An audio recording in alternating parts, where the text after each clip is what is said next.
Hey, True Believers England team, you know, I pulled this from the Long Box Holiday Special, DC's Holiday Special to be exact, 2017. It's an anthology, so it's going to be a mixed bag. We're going to go over each story one by one. So kick back, relax, and let's get this party started.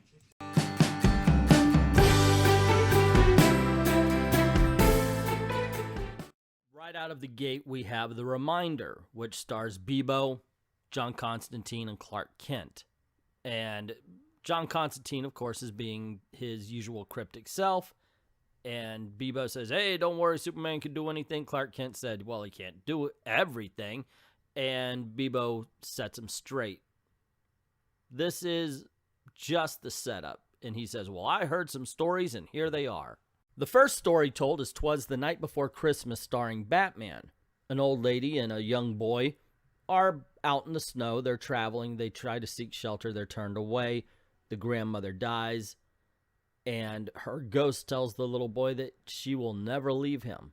Cut to the modern day, we see Batman and Alfred riding in the Batmobile tank. It looks like a combination of every Batmobile ever made for any show or TV, movie, or cartoon. It really is just a weird Batmobile. Anyway, I love the shot of him going into the snow. That's awesome.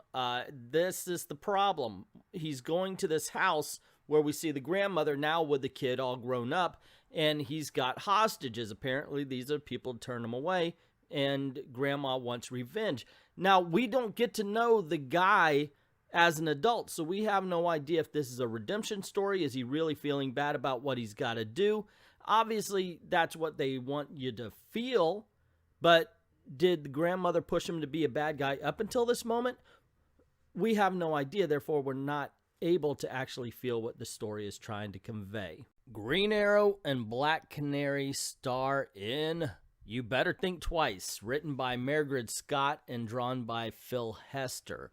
Take away the Santa suits and this story can be told at any time. This is not a Christmas story. This is a Black Canary, Green Arrow story that's told with them beginning the story off, I'm saying the word story a lot, in Santa suits. Black Canary is very cynical towards the holiday. She's surprised that Green Arrow isn't, because he's all like, hey, Santa is a corporate shill trying to make money for the man, even though I was the man. All of a sudden, bad guys hit the orphanage. Green Arrow and Black Canary hit them. Cut, print, check the gate, move on. Next up, we have Sergeant Rock in Going Down Easy, and it's written by Tom King and drawn by Francesco Francavilla, and it is good. Oh my gosh. Actually, this is probably going to be in whatever collected Tom King's works. It's a very simple story, even though we don't really understand the motivations of the Easy Company soldier. He's got himself a Nazi officer prisoner. He's shot and he's dying, but he's just determined to keep the Nazi officer prisoner until Easy Company arrives to take him off his hands, even though he knows he's going to die soon. It is a deep story, but I would have liked to have known the soldier's end game. Like, why would he not just shoot this officer? A minor nit to pick, and after he's done with Mr. Miracle, I want to see a Sergeant Rock comic book written by Tom King. Now we have Flash, Hope for the Holidays, written by Spirit Award nominee Joshua Williams and drawn by Neil Googe. This is a bit of a twist on the superhero finds out the presents aren't able to be delivered, so he delivers them trope. In this case, Flash stops the Rainbow Raider. He's supposed to be home with Wally West celebrating Christmas, but he finds out that these people aren't going to be able to make it home for the holidays. So he picks each one of them up and runs them to their destination. Like I said, it's a bit of a twist, thoroughly enjoyable, utterly entertaining, and definitely one of the better stories in the book. Part of the problem of the stories in this book are that they don't really capture the spirit of Christmas. They're just taking place during Christmas. Well, this one does it. It captures the spirit. Good job on you. And speaking of a crap story that doesn't capture the spirit of Christmas, it just seems to be taking place during it, we have the Deathstroke story. And it's called A Wilson Family Christmas. And boy, is it just bad. This is the I'll Be Home for Christmas. It's written by Priest. It's drawn by Tom Grummett, excuse me. And it's mean. There's nothing good about it, really. It's just an ill-spirited Christmas story. Like I said, it's the I'll Be Home for Christmas of it. It's the, what was that one with Robin Williams and Joel McHale? It was just really mean-spirited. It's not even mean-spirited in a bad Santa way where it's kind of funny. And yet you still, and even in that, you see some redemption from Bad Santa, from, Billy Bob Thornton. Yeah, this one just sucks. Driver's Seat, written by Max Landis and drawn by Francis Manapul. Basically, you got Lois Lane getting into an accident, and in one part of town, Superman stopping a robbery. Some guy's like, oh my gosh, I needed the money, and I made the jetpack so nobody would get hurt. But somebody got hurt. Lois did. And so we find out she is not actually hurt, but her car got totaled. And she's really sad about that. So Clark Kent does something Clark Kentish and very romantic and very nice. And it would have been really good, except for the story just feels so pointless and so lost. It just doesn't really hit. I mean, I know what they're going for, and it's done better in the Superman comics. But they're really kind of going for this good romantic feeling between Lois and Clark. Like I said, done better elsewhere. Not bad here. It just kind of flatlines. This is the story that this crowd would have the most trouble with. And that's mainly because it's the one that has the politics. Now, it's done right, mind you. It's one of those where they just lay out a scenario and it's up to you whether you want to read into it and get affected or not. Dan Didio's the writer. Matthew Clark is on pencils. It's called Silent Night, starring the Atomic Knights. And we start off when we have a leader of a town that wants to make sure that all the outsiders are killed because they are outsiders and only outsiders. And there has never been anything done to the people inside by the outsiders, so obviously, the leader is incredibly bigoted and has to go. Once again, very subtle. But, yeah, and other than that, it really is just a pass story. It's nothing good. If it was at least good, it would be worth it. Granted, once again, only those of us looking for it are going to find it. But, yeah, there you go. I don't know. I'm just rambling at this point.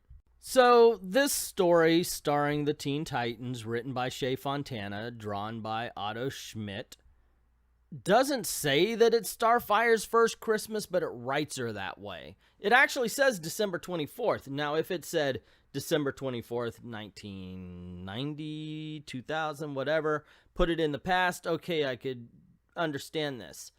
But this story is telling us that Starfire has only been on this planet for less than a year. Now, I don't know. Maybe she's been rewritten again, that's as long as she's been. But this is baby's first Christmas right here. And she confronts the ghost of Christmas past that makes people sad. But since she doesn't have a Christmas and never had a Christmas before, there's nothing for her to tap into. Even though the ghost is tapping into bad memories that weren't necessarily on Christmas, so it doesn't make sense. Sorry, guys, this one's a miss. Swamp Thing in The Echo of the Abyss. Written by Scott Bryan Wilson and drawn by Nick Klein. This is also one of the good ones. This is in the top 3, at the very least. And it's the reason why is it is a story of hope in a hopeless situation. As we see a whole bunch of people on a space station, they hear that the world below them is being destroyed. And they're wondering, well, what are we going to do? We're stuck up here. And the Swamp Thing shows up to save them. Which I thought was kind of cool because, he does so by like a little sprig of holly. It's really interesting. It's a good story and definitely makes good use of the 8 pages it is allotted. God bless Spirit Award nominee and winner Bilka Sevely for drawing a good story underneath Greg Rucka's nonsensical writing in the story Solstice. This one stars Wonder Woman and Batman, and it's one of those things where it's like it's got narrative squares all over the place, and it's supposed to be deep and philosophical, and we're supposed to get the contradictions between the way Wonder Woman looks at light and darkness and Batman looks at light and darkness and the way they work. Except it doesn't work. It really does sound like a high school student trying to explain life to you because they feel they've been through a lot. You know, it tries, got to give it that much, but unfortunately fails miserably. And so Bebo wraps things up and says, well, there you go. See, there's hope in every situation. It's a good world, blah, blah, blah, yada, yada. Clark Kent walks out and sees John Constantine, who tells him, I know who you are. You think those glasses fool me? And they talk, and Kent says, well, why don't you come on over to my house for dinner, where we see John Constantine. John Kent is asking him all sorts of questions. Lois stops him from smoking. It's a good moment. This wraparound ends better than it began, even though it really makes you wonder, how did Bebo hear all of those stories? In the end, the Holiday Special 2017 has 3 good stories in it, a whole bunch of bleh stories, take them or leave them, and a couple of bad ones. I could not recommend this as a book for you to buy for the holidays. Sorry, guys, I wish I had better news. But what's your opinion? Did you like it? Did you hate it? Or like me, did you think, yeah, it's all right? Let me know in the comments below. Also, if you like this video, you want to see more, click like. Share, of course, because that gets word about the channel. And if you haven't done it already, hit subscribe and that notification bell. Now, if you have subscribed already, make sure to hit that notification bell again, because YouTube's turned off a whole bunch of notifications on people.